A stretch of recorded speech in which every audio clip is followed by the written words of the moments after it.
Zoti Cakrani, çfarë po ndodh në raportet mes kryeministrit Edi Rama dhe administratës së Donald Trump, ku Edi Rama nuk mundi të merrte pjesë në Asamblenë e Kombeve të Bashkuara, ndërsa më pas në një takim që pati me komunitetin politik evropian u tall me presidentin amerikan Donald Trump për lapsuset e tij mbi shuarjen e konfliktit mes Armenisë dhe Azerbajxhanit, ku ngatroi Armeninë me Shqipërinë. Ndërkohë, në takimin e fundit në Egjipt, ku u nënshkrua dhe deklarata e marrëveshjes paqes mes Izraelit dhe Hamasit, Donald Trump pati një shtrëngim duarsh të çuditshëm me Macronin, duke lënë të kuptohet se ai ishte vërtet i zhgënjur prej këtij fundit.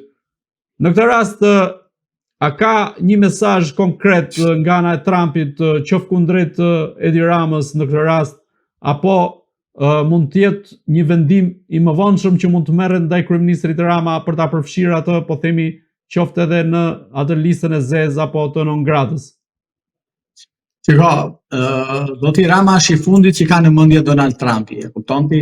Pra, se ka në mendje fare, por mua më shqetëson një gjë tjetër, që ne, nëse edhe ju si gazetar e keni konstatuar, prej investimit, pra prej datës 20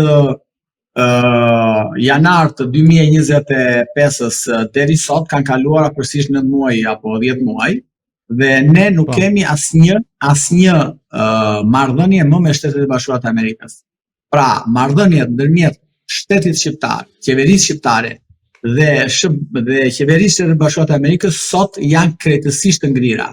Nuk kemi parë asnjë urim, asnjë falënderim, asnjë ardhje këtu të ndonjë zyrtari të dorës fundit të SBA-ve, siç vinin rëndom çdo muaj kur më para kur ishte qeveria më pashme, pra kur ishte zoti Biden president, dhe kjo mua më shqetëson, sepse fundit nëse ata duan të akmerren ndaj zotit Rama, le të akmerren, por nuk kam pse akmerren me ne shqiptarët që fat mirësisht jemi dhe kemi qenë dhe vazhdojmë të jemi pro-amerikan dhe padyshim ja kemi borxh Amerikës edhe për këtë Shqipëri që është sot.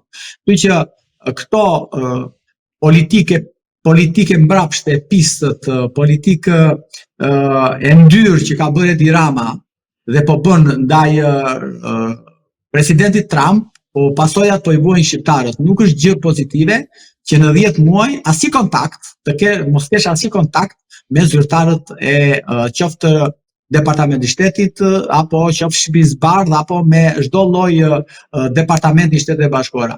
Ky është një konstatim. Unë nuk e di pse nuk flasin mediat, sepse më parë kur vinte edhe një sekretarit i fundit këtu që jepte një mendim, merrte dhe paguhesh për ato që thoshte, tashmë nuk e kem këtë qasje.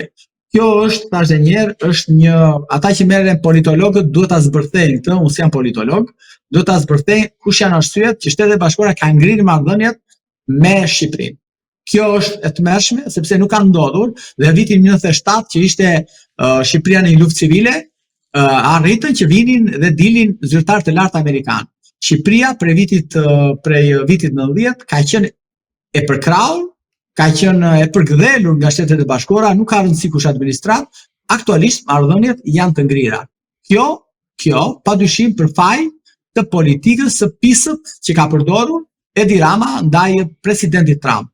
Është e papranueshme që ti mund të tallesh, qofsh kjo nuk ka, është e palogjikshme që ti të tallesh me presidentin e SBA-ve në një summit, pa mund të bësh një shaka kur ai është prezent dhe mund t'ia thuash diçka siç bënte Berlusconi me Obamën e kështu me radhë. Madje i thoshte edhe ti je shumë abronzato, nuk i thosh që je me ngjyrë, por thoshte të ka marrë dielli shumë, i thosh. Pra ai ishte shakara të natyrës së prezente të personit. Edi Rama ka folur kur ai s'ka qenë aty dhe është munduar me një sarkazëm duke përdorur atë lapsusin e Donald Trumpit për sa i përket Armenisë edhe Azerbajxhani. Është një lapsus që bën çdo kush, ka asgjë të keqe që ti ta komentosh në syt të Macronit dhe vurje vështirësi jo vetëm Macronin, po vurje vështirësi edhe Aliyevin, presidentin e Azerbajxhanit. Dhe kjo tashmë e ka rënduar dhe ka thelluar akoma më shumë problemin dhe ndarjen dhe ndërmjet qeverisë së Bashkuara dhe qeverisë shqiptare. Zoti Cakrani, dhe i pyetje e fundit, SPAK ka nisur goditjen edhe në radhët e biznesmenëve ku ka ndërhyrë sa i përket rastit të portit të Limionit. Çfarë po ndodh në këtë rast? Nga politika ka kaluar edhe tek biznesmenët tashmë SPAK-u, dhe a e ka seriozisht sa i përket shtresës së biznesmenëve që mund të jenë përfshirë në afera korruptive? Jo, kjo nuk është një ngjarje e re. Kjo është një ngjarje në vimësi, sepse çështja e Limionit është një çështje e denoncuar 5 vite më parë nga ish oficeri, nga kapiteni Artur Meçollari. Edhe ju keni mundësinë ta intervistoni dhe ai ju shpjegon me detaje çfarë ka ndodhur. Dhe si e ka deklaruar se ka qenë pjesë e atij enturazhi, kur ka kundërshtuar nxjerrjen nga si pronat e ushtrisë dhe dhënien biznesit. Kështu që është krejt normale që politika me biznesin do bashkëpunoj, se politika nuk bashkëpunon me atë bujkun atje. Dhe normale që ky hetim do vazhdojë një ditë dhe do mbytet, do ketë një fund.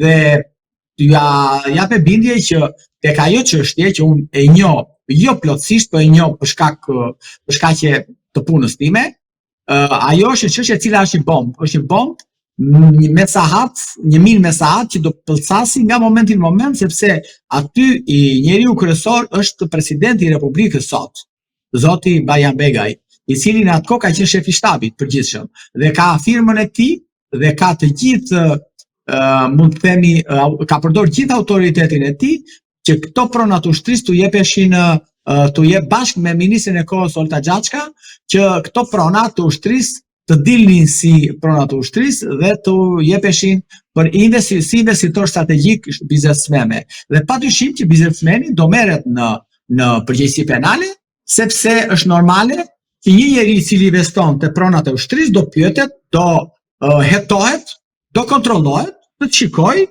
ka përdor influencën, korrupsionin e aktiv apo çfarë ai ka bërë. Dhe është krejt normale për një hetim, nëse do të shkosh në fund, që të kontrollohet edhe zyra apo dhe ambientet apo banesa e biznesmenit. Ju e dini sot për çfarë akuzohet presidenti i Republikës, ish presidenti zoti Meta dhe presidenti i Partisë së Lirisë? Akuzohet sepse kishte njohje me një biznesmen që e kishte jo njohje si biznesmen, por kishte edhe mik të vjetër fëmijërie, se Shqipëria kjo është, dhe i thonë që ti mundet të kesh përdorur autoritetin tënd, mundet, dhe që ky të fitonte, të bënte kontratën me Çesin.